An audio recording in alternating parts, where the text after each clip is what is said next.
बिस्मिल्लाहिर्रहमानिर्रहीम। अस्सलाम वालेकुम। उम्मीद करती हूँ कि आप सब बहुत अच्छे होंगे और मुझे भी अपनी दुआओं में याद रखिएगा और अल्लाह पाक आपको अपनी सामान में रखें।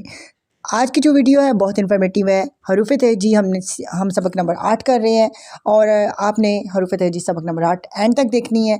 और जो मेरे चैनल पे न्यू है प्लीज़ सब्सक्राइब माई चैनल। आए अब हम अपनी वीडियो शुरू करते हैं। जी आज हम करेंगे हरूफ तहजी सबक नंबर 8। हमारा जो सबक नंबर 8 है हम वो करेंगे।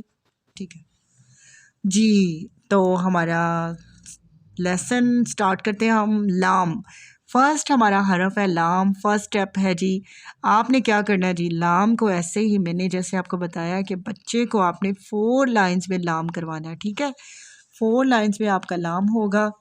तो कैसे स्टार्ट करना है, ये ऊपर से स्टार्ट करेंगे हम ऐसे, ये आ गया जी, ऐसे करके नीचे वाली लाइन से टच करता हुआ ये बैली बनेगी उसकी। ओके, नेक्स्ट सेकंड स्टेप में आपने 3 लाइंस स्टैंडिंग लाइन 3 लाइंस में बनाना है और ऐसे बच्चा लेके आता जाएगा और यहाँ से कर्व करता ये टच करेगा इस लाइन को जी। थर्ड स्टेप में बच्चे को आपने फ्री कर देना, बच्चा खुद लिखेगा स्टैंडिंग लाइन, बिल्कुल लाम स्टैंडिंग लाइन, यहाँ से कर्व होता ये आपने बहुत प्यारा बच्चे को लाम सिखाना है।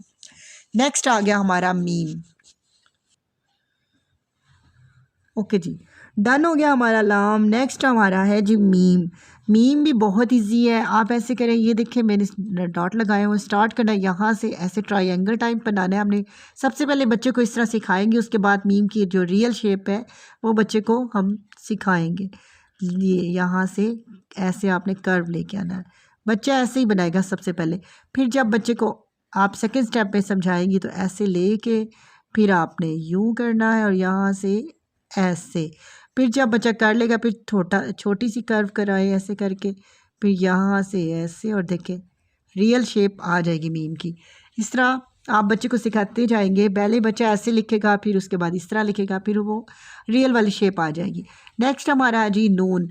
नून की जो शेप है आपको पता है नून गुन्ना की तरह होता है, बहुत ईजी होता है। आपने मिडल लाइन से स्टार्ट करना है और ये ऐसे स्टार्ट करना है जी, स्टैंडिंग लाइन, और यहाँ से कर्व लेते हुए आपने ये नून बनाना है। ओके, नून के अंदर एक नुक्ता होता है, देखिए जी। अब आपने 2 डॉट लगाया, 2 डॉट ऐसे स्टैंडिंग लाइन में आ जाएंगे, थोड़ा सा नीचे आके यहाँ से कर्व बनाते हुए बच्चे को नून सिखाएंगे जी। फिर हमने 1 डॉट पे सिखाना है जी, ऐसे सीधा बिल्कुल यहाँ तक आते जाते हैं और ये नून हमारा। ओके डन, यही लेसन था।